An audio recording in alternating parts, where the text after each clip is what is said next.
¿Qué tal a todos los que nos están escuchando esta noche?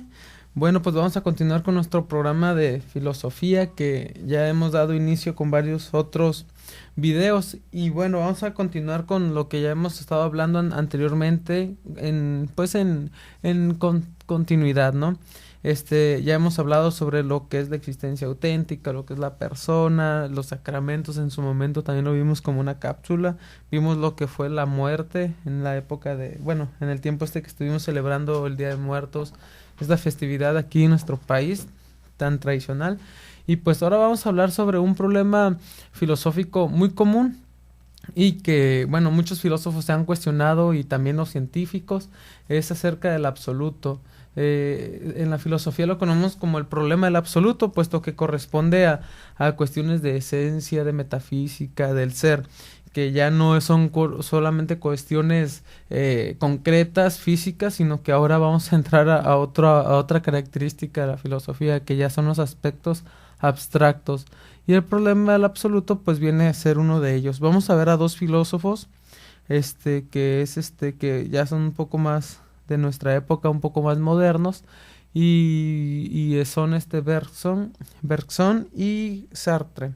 Ellos dos, uno que bueno, que en su experiencia de esta búsqueda acerca del absoluto, pues va descubriendo que Dios es real, que Dios es alguien que está con nosotros, y bueno, y no solamente una cuestión abstracta que el hombre ha creado para poder dar respuesta a varios problemas de la existencia, del origen, de pues también la meta del hombre, ¿no?, en la tierra. Entonces vamos a tratar de ir aclarando las dudas que pudieran ir surgiendo y también de alguna manera pues dar unas líneas que puedan ser de guía y poder ir resolviendo también muchas otras dudas que nosotros podamos tener ya de anticipado, ¿no? Y en el caso de Sartre, pues vamos a ver este antiteísmo o este ateísmo que con él surge de alguna manera.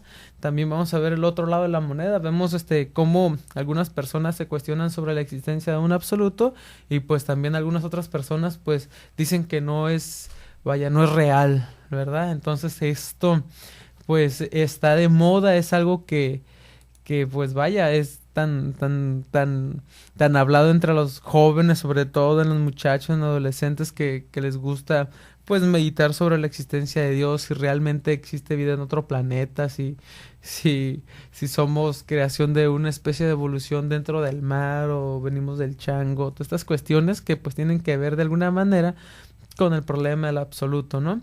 Entonces vamos a ir tratando primero, vamos a ver qué significa la palabra absoluto. Todos tenemos como la idea de que absoluto es todo lo abarcable, todo el absoluto vendría siendo como alguien que posee todo y pues nada se le escapa, todo está en él. Pero vamos a ver etimológicamente qué significa. Bueno,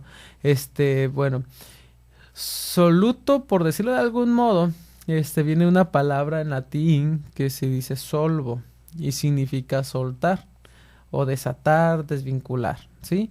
Que bueno, expresa el concepto de suelto, algo que está desprendido, por decirlo así. Y en cambio la preposición ap, ¿sí?, añade la idea de la separación total. Entonces es algo que está totalmente suelto de todo. No tiene ninguna relación con nada. Está desvinculado, ¿sí? Entonces, como está desvinculado, entonces no está sujeto a nada físico. Es libre. Entonces, aparece en su concepto como algo incondicionado e independiente. De ahí vemos de que Dios es alguien que es absoluto, porque no depende de nada, es independiente, está incondicionado, no hay nada que lo coaccione. Entonces, bueno, ahí está el concepto del absoluto. Lo que es por sí mismo, ¿sí? También lo podemos entender de esa manera. Algo que existe por sí mismo, algo que es en sí mismo, que no le corresponde a nada más, que su esencia, su ser, su existencia no se la debe a otra persona, sino que es él mismo, el que existe en sí. O sea, no hay una creación de él. Había un problema con algunos muchachos, en alguna ocasión me preguntaban quién creó a Dios, y es una pregunta válida para ellos y considero que es importante. Si decimos que no es válida, pues van a terminar por una negatividad total. Y esta negatividad de decirles que Dios no fue creado por alguien, pues les causaba cierta incertidumbre, porque, bueno, entonces si Dios ha estado, que nosotros fuimos creados por Dios, ¿quién creó a Dios? Bueno, es válida. Y pues en realidad les contestaba que pues es un falso problema, dentro de la filosofía es un falso problema, puesto que si una persona encontrase el origen de Dios, por decirlo así, no sé, por ejemplo Zeus, que son dioses griegos y que, bueno, vamos adelante, vamos a ver algunos. Este dios pues tiene un origen, podremos hablar que tiene un origen y que este origen le fue dado por otra persona. Entonces, este Zeus, que en un principio pudo haber sido considerado el dios del trueno, el más poderoso, pues deja de ser dios y no es el más poderoso, sino que el que lo creó es el más poderoso. Y si esta persona vuelve a encontrar el origen de este otro dios, se va a topar con que este no es Dios y va a tachar rotundamente pues la divinidad de esta persona y se convierte en Dios el que sigue. Y es un falso problema porque tenemos que llegar, como bien dijo Santo Tomás en su momento, tenemos que llegar a un punto donde tiene que haber un Dios que no fue creado. Y él va a decir, pues ese Dios que no fue creado por nada, que no es movido por nada, él es el Dios absoluto, sí, el creador de todo, el que da todo. Entonces, no podemos hablar de la idea de Dios o del concepto del absoluto como el que ha surgido de alguien, sino dejaría de ser absoluto y por tanto dejaría de ser Dios. Tiene que tener esas características de ser incondicionado por alguien más, de ser coaccionado, de ser creado por alguien más para poder ser absoluto o ser Dios, ¿no? Entonces, ahí es donde entramos en conflicto, porque la persona quiere realmente como encontrar un origen de algo, de Dios, ¿sí? Entonces, el absoluto no puede tener un origen, sino entonces, vaya, no sería el absoluto y por tanto dejaría de ser Dios, en palabras un poco más religiosas, ¿no? Entonces, por eso decimos que no está sujeto a nada, porque no tiene vínculo alguno de dependencia con alguna otra realidad, ¿ok? Cualquier otra realidad, en tanto pueda ser considerada como tal, ha de tener una dependencia en un último un último término con el absoluto. Cualquier otra cosa creada, como vengo diciendo, tendría que tener una relación con el absoluto. Sí, si no, entonces esta cosa tendríamos que averiguar de dónde surge y podría también, pues, otra divinidad podríamos ir creando que suele pasar con el misticismo, ¿no? Con los mitos. Bueno, entonces de ahí surge pues la Llorona, que de repente no sabemos de dónde surgió, creamos historias que puedan darnos una idea. Leyendas, todas estas cuestiones tienen un origen, pero no los ubicamos dónde. Entonces creamos mitos. Entonces esto es muy, muy original pues de comunidades pequeñas y que, bueno, de alguna manera tratan de darle respuesta a ciertas cosas. En cambio, el absoluto pues existe separado de cualquier otra cosa. Estas cosas pues de alguna manera pues estarían todavía ligadas al absoluto, ¿sí? Pero pues se trata de dar una respuesta natural que el hombre trata pues de encontrar. Y normalmente el hombre, dentro de su proceso natural, de su vida aquí en la tierra, para poder dar soluciones a este tipo de misterios de la vida, de hacia dónde vamos, de dónde venimos, pues termina creando mitos, ¿sí? Y ese es un problema que la iglesia tuvo que resolver por mucho tiempo. Y más porque vemos en lo que es la Biblia, vemos pues en el Antiguo Testamento con muchos ídolos, donde Moisés incluso se molesta, vemos que el hombre abraza cualquier cosa como un dios, entonces eso va a traer muchos problemas más adelante. Incluso Jesús pues es tomado como tal. Van a ver en un momento donde Jesús va a empezarle a preguntar a sus apóstoles quién soy yo, por lo mismo, porque hay una idea difuminada de lo que es realmente Dios. Entonces él, dentro de esas características humanas, trata de manifestar a Dios para que el hombre pueda entender desde algo más concreto. Por eso termina también diciendo, o dice en su momento, que el que me ve a mí, ve a mi Padre. Entonces es como darle esa solución a ese problema en ese entonces de que el hombre no tiene a un Dios personal, no tiene un Dios que esté cerca. Y Dios, Jesús, viene a dar esa cercanía con el hombre. Ya es alguien que se presenta, alguien que le pide una respuesta, alguien que le confronta. Y pues Dios es totalmente hombre y lo vemos porque llora, se enoja, grita en el templo, vemos esa furia a la hora de sacar a los vendedores del templo. Entonces vemos a alguien totalmente humano, pero el hombre tiene que ir descubriéndolo. Y ahí es donde inicia pues esa curiosidad del hombre, ¿no? Si realmente es Dios, etcétera. Entonces el hombre ha estado acostumbrado a abrazar ciertas cosas como dioses, y Jesús en su momento viene a cambiar eso, poniendo en ejemplo pues lo que es la idea del Antiguo Testamento y la nueva del Nuevo Testamento, porque el Nuevo Testamento viene a darle plenitud a lo que ya estaba escrito antes. Por eso es tan importante ver las dos caras. Vamos a ver también cómo es que el absoluto se convierte en algo real, porque este es un problema meramente filosófico. Sin duda que la iglesia en su momento se cuestiona sobre quién es Dios, el origen, pero en un primer instante el hombre se cuestiona sobre sí mismo. Entonces es un problema que le corresponde en esencia a Dios, ¿sí? Y tenemos que entender el término de Dios como alguien que da origen, que es absoluto, que es todopoderoso, que es omnipresente. Sí, la idea de Dios tenemos que entenderla así, porque si la ligamos ahorita de momento con las ideas de religión como del catolicismo, que es Dios es amor, Dios es paz, Dios nos libera de todo, nos vamos a confundir un poquito porque tenemos que librarnos un poquito de esta idea. Ok, ahorita regresamos y continuamos. Gracias.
Muy bien, pues vamos a darle continuidad porque si no luego se nos acaba el tiempo. Muy bien, miren, ahorita ya damos una idea general de lo que vamos a estar hablando, de cómo se considera el absoluto en la actualidad y cuáles son los retos que también la filosofía posee. Tenemos que decir que la teología en su momento siempre ha tenido el estudio del absoluto y su preocupación. Sin embargo, es más de una experiencia de Dios, de estar cerca con Él, de vivir en una plenitud con Él. En cambio, la filosofía ha tratado como de quererlo conocer, obviamente la teología también, pero llega a un grado de aceptar muchas cosas que son verdad, ¿sí? Y fundamos dogmas de verdades con base a la fe. Y por eso hay mucha discusión si la razón está en contra de la fe, si la fe está en contra de la razón.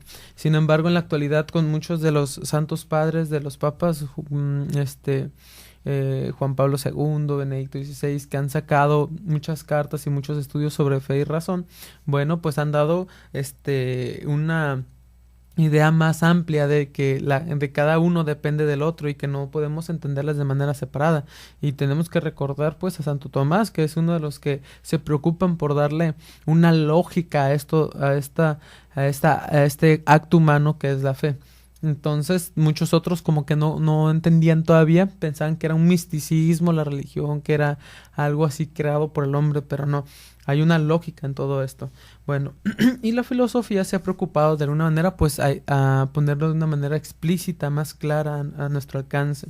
Y aquí lo que vamos a hacer pues un poquito más tranquilo, un poquito más relajado, lo que es la filosofía. Digo, a la hora de explicar lo absoluto, porque vamos a toparnos que Va a haber muchas contradicciones y van a decir, ay, pa' caray, entonces Dios no existe o qué pasó, Dios entonces no lo podemos conocer y sin embargo tenemos muchos estudios sobre la vida de Jesús, sobre lo que es María, lo que es el Espíritu Santo. Entonces, bueno, entonces pues vamos a toparnos con muchas cosas, ¿no? Sin duda que es un tema muy interesante. Bueno, entonces vamos a ver que el absoluto tiene que ser real, ¿sí? Con independencia de ser o no ser desconocido. Entonces, si el absoluto es real, tiene que ser con independencia, no tiene que depender de nadie y tampoco tiene que ser conocido por nadie, porque el absoluto lo es todo y nada al mismo tiempo. Y eso va a entrar en un problema grandísimo porque como es algo que abarca todo, si abarca oposiciones como lo todo y la nada, van a decir, esto es contradictorio y el absoluto no puede ser contradictorio. Eso lo vamos a ver con Sartre más adelante, pero bueno. Entonces, tendría que ser contradictorio porque si es algo que no tiene dependencia de ser, significa que no puede ser conocido, ¿ok? Pero si tiene también esa cualidad de estar en nuestro entorno, pues también se tiene la capacidad de conocer lo que está en nuestro entorno y hay una contradicción. Por eso muchos dicen que a la hora de definir al absoluto, definir a Dios, sería una subjetividad del conocimiento. Empezaríamos a crear ideas personales de Dios y no la real. Haríamos como muchas ideas de diferentes dioses, por decirlo así. Por ejemplo, en mi experiencia personal de Dios, yo puedo decir, no, pues Dios siempre ha estado en mi vida, Dios es amoroso, Dios es esto, Dios es el otro, pero alguien más que también tiene, bueno, esta reflexión acerca del absoluto va a empezar a decir, no, pues que Dios no existe, Dios esto, Dios el otro, ¿no? Es cruel, así. Entonces, terminamos por estaría el absoluto sujetado a ideas que nosotros tenemos de manera muy particular y por tanto sería muy contradictorio. Unos tendrían una idea, otros tenían otra. Sin embargo, tenemos que ser conscientes de que el absoluto, en su esencia, tiene que ser alguien que le da origen a todo. Si no, pues no estaríamos hablando del absoluto, pero de eso de ahí del problema, ¿no? A la hora de definirlo. Santo Tomás hace 5 vías para poder explicar sobre la existencia de Dios y para poder explicar este origen tan discutido en su momento. Y estas 5 vías, pues las voy a dejar de tarea, porque en realidad no estamos hablando acerca de la existencia de Dios, estamos hablando sobre el problema del absoluto, ¿ok? Entonces, él en su primera vía, recordemos que él habla sobre un motor inmóvil y más que ahorita explicar lo que son las 5 vías, vamos a rescatar nada más la primera. Él dice que tiene que haber una causa primera, ¿sí? Al igual que Aristóteles. Entonces, tiene que haber una causa primera de todo, algo que le dé origen al movimiento a todo lo demás. ¿Y por qué la primera vía de Santo Tomás? Tenemos que es un engrane, según este filósofo. Dice que es un engrane y vamos a utilizar este ejemplo porque es el más sencillo. Dice que es un engrane que gira a otro engrane y este engrane que giró pues gira a otro y así sucesivamente a un sinfín de engranes, pero hay un primer engrane que no es movido por nada, pero es el que le da movimiento a todos los demás engranes. Que no es movido por nadie es el absoluto, ¿sí? Entonces, esta causa primera es el absoluto, ¿sí? Nosotros en la filosofía es absoluto y nosotros tenemos que entenderlo como Dios. Bueno, todos los filósofos han tratado el tema, sin duda alguna, ¿sí? Hasta los ateos han tenido que fundamentar y explicar el motivo de su negativa, ¿sí? ¿Por qué los ateos no creen en Dios? Ok, un ateo que no dé razones de su postura no es un ateo, tiene que dar fundamento de lo que él niega. Si no niega con fundamento esta postura, simplemente es alguien que bueno, no tiene razones sólidas para poder decir que Dios no existe y por tanto él no sería ateo en realidad, simplemente sería alguien que a lo mejor está afectado por varias otras cuestiones, pero no en realidad por la existencia de Dios, ¿ok? Entonces, el problema del absoluto lo estudia la filosofía independientemente de la religión que se profese, ¿ok? La religión no tiene nada que ver aquí, el absoluto es un problema de todo hombre, nos corresponde a todos. En su momento yo creo que nos hemos llegado a cuestionar al mirar las estrellas, su orden, el ver el cosmos, todo nuestro entorno que está bien organizado, todo esto origina en nosotros muchas dudas. Entonces es algo filosófico el hecho que uno se pregunte hacia dónde voy, quién soy, de dónde vengo, todo esto es algo totalmente filosófico. Ahora, las soluciones que dan los filósofos se mantienen en el plano de las facultades naturales del hombre, perfectamente en el nivel de la razón. El hombre lo único que va a querer hacer con sus facultades humanas que él posee es tratar de dar razón con ellas, ¿sí? Razón de la existencia que tiene en su entorno, ¿sí? Por medio de su propia razón. Entonces, el hombre con su razón, que es la única facultad, que posee en un nivel más abstracto, podríamos decirlo así, trata de solucionar los conflictos de su misma naturaleza, decir, bueno, ¿quién soy? Pero lo piensa, entonces es un uso de la razón y por tanto la razón es el único medio que el hombre posee para poder dar solución a este problema en el absoluto, ¿sí? En cambio, la fe y la revelación se asume posteriormente con fundamentos de la teología. ¿Por qué? ¿Por qué posteriormente? Porque la fe tiene que surgir de la misma razón, ¿sí? Alguien que dice, es que yo tengo mucha fe, pero no creo en lo que la ciencia ha tenido en sus avances, no creo en lo que se van descubriendo, entonces estaríamos como cayendo en una negatividad de algo que se está viendo. Es como alguien que dice es que los dinosaurios no existieron, pero los dinosaurios ahí están, o sea, te están mostrando evidencia de que los dinosaurios en un momento sí existieron. Y tú te niegas porque tu fe te lo prohíbe y en realidad pues hay una contradicción. Tu fe, tan sólida como está, acepta evidencia nueva y la asume, pero le encuentra un sentido desde la razón. Por eso la fe y la razón están tan unidas, ¿sí? En su momento ya tendremos un tema más amplio sobre lo que es la fe y la razón y cómo se relacionan. Ahorita de momento, pues ver que la fe y la revelación se asumen después, ¿sí? En esta búsqueda del absoluto, ¿ok? Entonces, vamos a ver que esta fe y la revelación son algo que se van a dar posteriormente. Últimamente, este problema del absoluto se ha extendido al ateísmo, lo cual no indica que la negación de la existencia sea la única respuesta, ¿ok? Tenemos que entender que el ateísmo no da la respuesta al problema del absoluto. Decir, en su momento, ya me cansé de andar cuestionándome si el absoluto existe, si el absoluto es abarcable, si el absoluto se puede conocer, si este problema de si es sustancia, si es un sujeto, si es simplemente una idea, o es alguien que no podemos intelectualmente abarcar. O sea, ya es suficiente, han dicho mucho, entonces ya, mejor no creo. Y creo que es la mejor solución a este problema y ya nos dejamos de tantos problemas en esta situación, ¿no? Del absoluto. Entonces, terminamos rindiéndonos y decimos el absoluto simplemente es alguien incomprensible, sí, es alguien que no puedes abarcar. Un ateo no va a decir eso más bien sería un intelectual, decir, bueno, un filósofo terminaría diciendo es que es un misterio y cada vez que entre más lo vas conociendo te vas dando cuenta que hay nuevas cosas que abarcar de este absoluto. Y un ateísta no, el ateísta simplemente se rinde y dice, ¿saben qué? Dios no existe porque es inabarcable y es contradictorio, ¿sí? El absoluto no puede existir. Entonces, pues bueno, se respeta las posturas de ambos lados. Ok, muy bien. Vamos a revisar lo que es Bergson en su libro de las dos fuentes de moral y de religión. Él habla sobre una moral abierta, una moral cerrada, una religión estética y una religión dinámica. Vamos a ver de qué manera se relacionan estas dos, porque son muy importantes para entender este texto y también porque la moral está muy ligada con lo que es la religión, puesto que es algo que de nivel conciencia pues se nos va manifestando. En caso de Sartre, vamos a ver algo que se llama en sí y para sí. Es algo muy interesante esto, puesto que son las dos cuestiones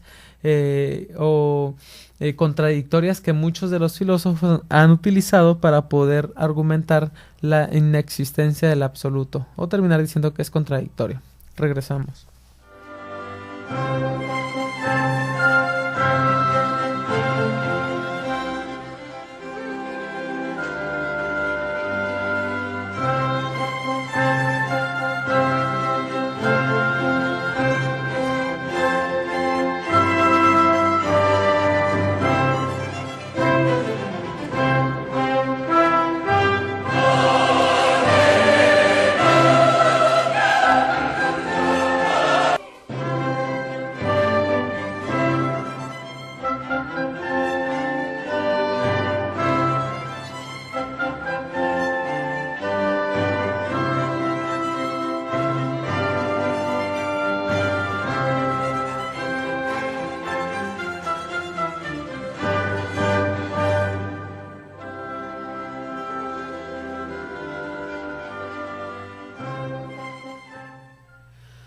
Bueno, pues vamos a continuar.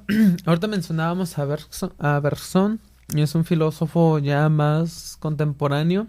Este personaje pues va a ser alguien que va a rescatar mucho la mística y que va a ser admirador de dos santos, ¿no? De dos personas que en su vida de santidad pues fueron muy sobresalientes, como Santa Teresa del Niño Jesús. Bueno, pues mencionábamos que él escribió un libro que se llama Las dos fuentes de la moral y de la religión. Este fue escrito en 1932. En este libro se habla en síntesis acerca de dos características que la moral tiene, o de dos maneras en las que la moral se puede ver, una cerrada y una abierta. Y la religión también, una estética y una dinámica. Vamos a ver qué significa cada una para poder ir entendiendo la idea de este filósofo, ¿ok? La primera, la moral cerrada, es la que nosotros normalmente ponemos en práctica, en la que el hombre se ve coaccionado de su libertad. Es la que nosotros realizamos bajo ciertos criterios sociales, ¿sí? Bajo la presión de la sociedad, y es así como nosotros nos vamos moviendo dentro de una comunidad. Es decir, para afirmar un hecho real, no una esencia de la moral, ¿sí? Esto es para afirmar un hecho real, no la esencia de la moral. La moral no se define a partir de lo que es un acto que nosotros realizamos allá afuera, no, sino que simplemente es un hecho que pasó, pero no define la esencia de la moral, lo cual puede practicarse en un nivel superior, ¿sí? Sí se puede practicar en un nivel superior, y este nivel superior ya va a ser la moral abierta, ¿sí? La moral cerrada simplemente es el acto que nosotros realizamos estando en la sociedad, coaccionados por la misma sociedad, por las reglas que la sociedad impone, pero no definen la esencia de la moral. En cambio, la abierta no la defines, pero sí es un nivel más superior de la moral, porque esta no se ve coaccionada por las reglas sociales que la misma comunidad puede imponer. Es decir, ya no se rige por obligaciones o presiones sociales, sino que por la aspiración y la emoción en consonancia con el impulso vital, ¿sí? Entonces nosotros tenemos fuerza, y por esa emoción que nosotros poseemos, pues nos empezamos a mover, como por ejemplo yo siento la emoción de salir corriendo y andar de un lado para otro, y te mueves, ¿sí? Esa libertad que tú sientes es un tipo de moral abierta. Los que la practican son unos cuantos héroes, ¿sí? Nosotros conocemos algunos héroes, como lo que es, no sé, Superman, Batman. Todos estos superhéroes tendrían una moral abierta y ya no necesitan exhortar a los demás, pues por su pura existencia ya es un estímulo o ejemplo a seguir, ¿sí? Todos los niños los vemos al rato disfrazados de estos superhéroes, porque su misma manera de ser, de comportarse, se convierte pues en un estímulo que quiere uno ser como ellos, que quiere convertirse en ellos. Y bueno, más que en los superhéroes que los niños ven en la televisión, pues hay otros héroes en la vida real que pues muestran de una manera pues más clara lo que es una moral abierta, así como es aquellas personas como que lucharon pues vaya por la libertad de las personas, que han luchado por sacar al hombre de la pobreza. Tenemos ahí pues a Santa Teresa de Calcuta, tenemos a Gandhi, tenemos a Martin Luther King, que han sido personas que han dado su vida por, por otras personas, ¿no? Por su libertad, por sus necesidades. Juan Pablo II, pues tenemos un sinfín de ejemplos de héroes que han mostrado de otra manera esta manera de comportarse de una manera más libre, sin coaccionarse por la sociedad, de sentirse pues alguien que no está siendo obligado a nada, simplemente es un impulso vital de querer ayudar a los demás. En el caso de la religión se habla de dos aspectos, la religión estática y la religión, creo que al principio he dicho estética, es estática, y la religión dinámica, ¿sí? Ya más o menos tenemos una idea de lo que significa estática y dinámica, ¿no? De un lado una religión que es tranquila, quieta, no se mueve, y otra religión dinámica que anda de un lado para otro, ¿no? Se mueve en cada instante. Entonces vamos a definir la primera, que es una religión estática. Es una reacción defensiva del instinto contra los avances excesivos de la inteligencia. Esta prevé la muerte y el azar. Por eso se produce la llamada función fabuladora, ¿sí? La función fabuladora tenemos que entenderla como la creación de mitos, de fábulas, de cosas así, leyendas, ¿sí? Entonces cuando el hombre no es capaz de aceptar los avances tecnológicos que se van originando, el hombre empieza a crear mitos para poder darle origen, o darle, sí, pues origen a cosas que no llegamos a entender, ¿sí? Entonces, por los cuales el hombre encuentra consuelo en sus provisiones de su inteligencia. Cuando el hombre no alcanza a abarcar con su inteligencia algo, no lo alcanza a entender, lo que hace simplemente es decir, esto fue lo que pasó, y por medio de un mito, ¿sí? Entonces le da soluciones por medio de un mito para sentirse bien en su capacidad intelectual, por decirlo así. Al no ser capaz de darle más en su reflexión, pues termina solucionándolo con un simple mito. Entonces, esa es una religión estática, ¿sí? Que se estanca. De ahí vienen pues varios ejemplos, como el Mar Muerto, por ejemplo, que recibe agua de todos lados y se queda ahí estancada, y por eso tiene tanta agua, y bueno, nada puede vivir así. Entonces, la religión estática es algo que tiene condensado en sí muchas cosas, pero que no es hermética, no deja entrar nada más. Por encima está la religión dinámica, que es totalmente lo contrario. Entonces, si la primera es algo que es cerrada a las cuestiones de la inteligencia, y al no ser capaz de darle solución, que produce mitos, pues la segunda va a ser distinta. Se basa en el misticismo, ¿sí? Esta cree todo, todo. Este es un contacto intuitivo, ¿sí? Y por lo tanto vivencial y directo con Dios mismo. El misticismo ha tenido varias formas a través de la historia, y Bergson revisa algunas de ellas, como cuáles, como el hinduismo, como el budismo, como el judaísmo. Todas estas religiones orientales, muchas de ellas tienen un misticismo muy extraño, tan extraño que a veces nos cuesta tanto trabajo entender. Por ejemplo, del taoísmo, por ejemplo, con su esfera, que todos los muchachos, si hay alguien por ahí en la noche que nos está escuchando, del yin yang, esta esfera negro y blanco, que es una representación precisamente del absoluto, que posee un lado seco, otro húmedo, que uno es hombre y que otro es mujer. Los muchachos lo entienden como bien y como mal, y que hay un fragmento en cada uno de los dos. Y se está hablando de un absoluto.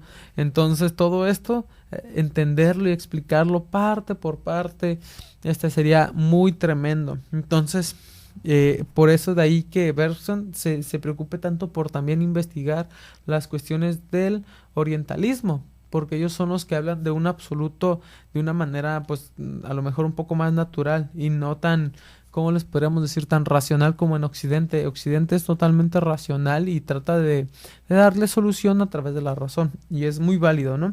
Entonces el misticismo es algo muy importante dentro de lo que es la religión dinámica, ¿ok? Vamos a ver que se llega a la conclusión de que el misticismo cristiano, como el de San Pablo y el de Santa Teresa del Niño Jesús, son las expresiones más perfectas, ¿sí? ¿Por qué? ¿Por qué podrían ser las expresiones más perfectas? Bueno, recordemos que San Pablo, cuando tiene este contacto con Dios, no es de una manera corporal o directa. Si bien recordarán, San Pablo es alguien que no llegó a conocer a Jesús, que sí se sabe que lo perseguía, pero que no tuvo la oportunidad de verlo presencialmente. Entonces esto le va a dar a una limitación de credibilidad como en los otros apóstoles. Sin embargo, esta persona cree porque tiene una experiencia totalmente distinta. Cuando va, se dice la tradición que va en caballo a Tarso y este es tumbado, él escuchó una voz que le dice: ¿por qué me sigues? Y él responde, bueno, Jesús le dice: soy Jesús a quien tú estás persiguiendo. Él cambia su vida totalmente y se somete a varios, a un momento, se somete a un momento, pues vaya, un poquito complicado para él, queda ciego. Y bueno, está en una casa ahí esperando a que alguien llegue y lo cure. Entonces va a ser un momento de mística para él. A él le tienen que encontrar un sentido. En el caso de Santa Teresita del Niño Jesús, pues una vida muy normal de una muchachita que entra muy joven al convento, muy bonita, que vaya, es maltratada, sufre bullying. Allí para que, bueno, algunos interesados que les guste leer la vida de santos, bueno, esta santa sufrió muchos maltratos por parte de sus hermanas y bueno, en ese maltrato ella siempre encontraba una solución, sí, siempre encontraba una solución y tenía una manera de ver las cosas tan distintas que te quedabas sorprendido a la hora de poder ir revisando su vida. Entonces decías: oye, esta mujer no mira nada mal, todo lo ve bien, a pesar de que le hagan cosas malas. Entonces, ese tipo de cuestiones que Bergson alcanzaba a observar en estos dos personajes, dice: no, ellos tienen el misticismo en su perfección, y no en una mística como en un fetichismo de creer en cualquier cosa, sino que es una experiencia de Dios de una manera personal, al grado de que no tienen miedo a muchas cosas, que se pueden expresar bien y que siguen adelante, ¿ok? Entonces, a partir de esto, lanza la doctrina acerca de Dios, ¿sí? A partir de estos dos personajes, diciendo que es lo mismo que el amor. Dios es lo mismo que el amor, que es un poder creador y que ha creado al hombre para hacerlo digno de su amor. El universo es una máquina para ser creadores, ¿sí? Entonces hablamos de que Dios es alguien que ama al hombre y que el hombre tiene que ser digno de ese amor. Si no es digno, no va a ser capaz de entregar o conocer a Dios. Acerca de la existencia de Dios, que no es demostrable racionalmente, sino en una experiencia personal. Eso es lo que dice Bergson sobre esto. Ahorita regresamos.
Bueno, pues vamos a terminar.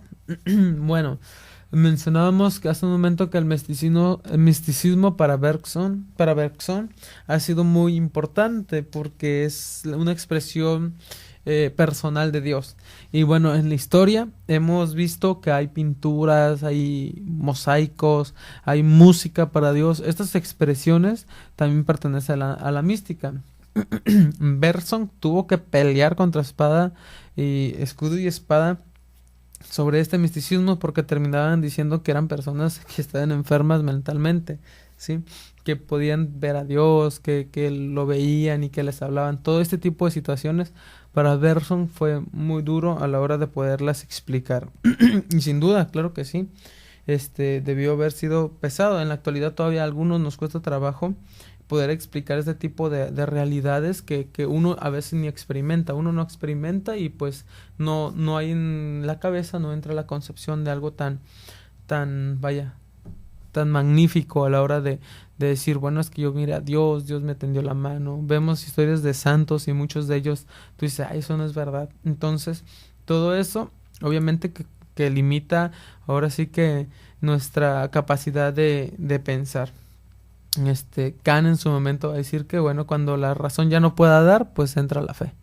Y termina como diciendo que la fe es como algo que le da solución a un nivel de creencia, de una incapacidad de razonar. Sin embargo, no es así. El hombre tiene la capacidad de razonar y por tanto puede dar razones de todo lo que a su alrededor acontece.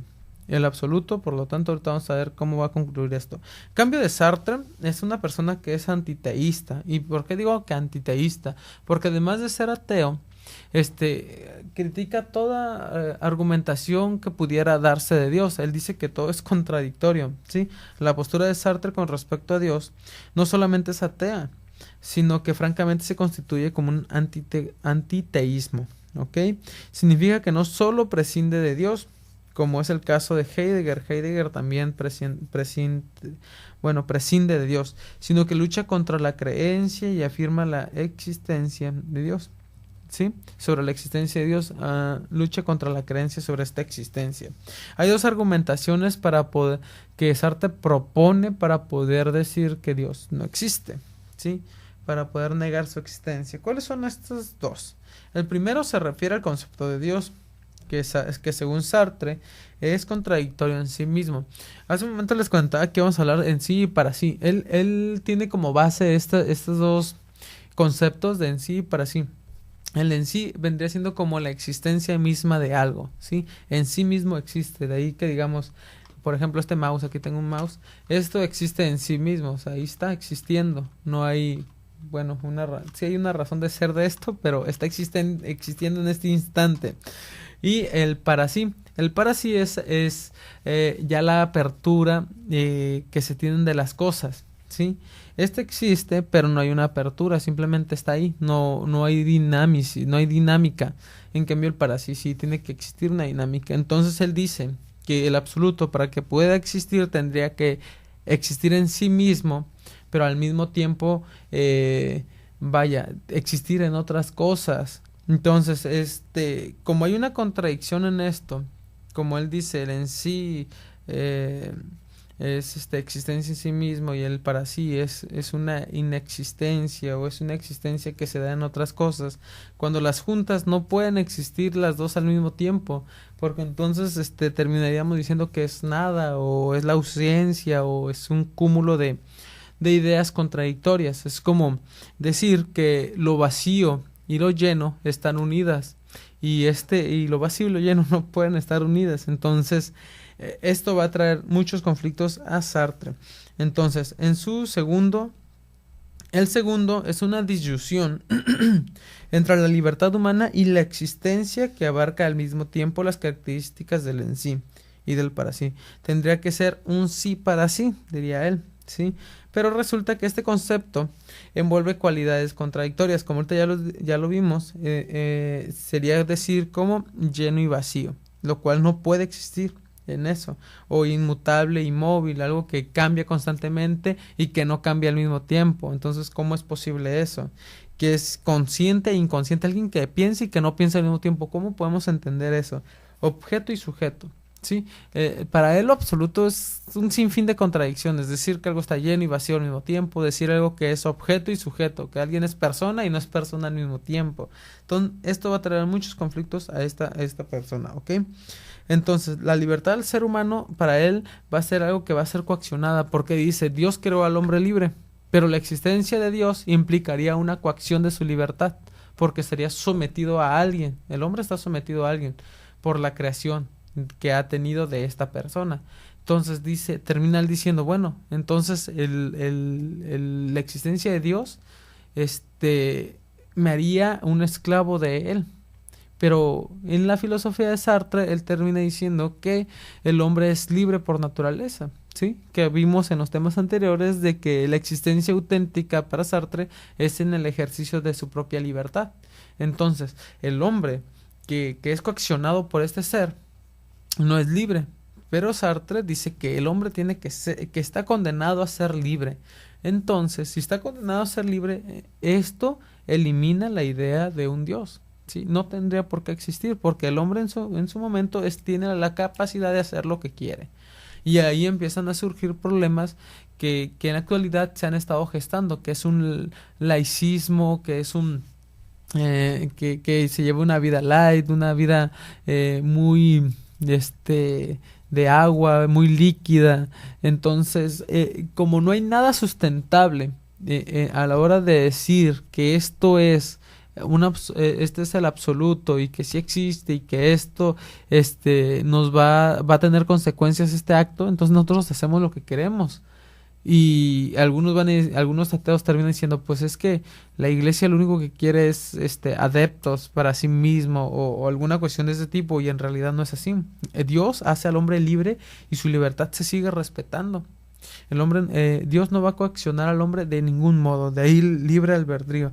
Entonces, como el primer argumento se refiere a esta característica de que Dios es un ser contradictorio, no puede existir. En la segunda, se basa en la libertad humana, como bien dijimos, y la existencia de Dios implicaría que el hombre deja de ser libre, ¿sí?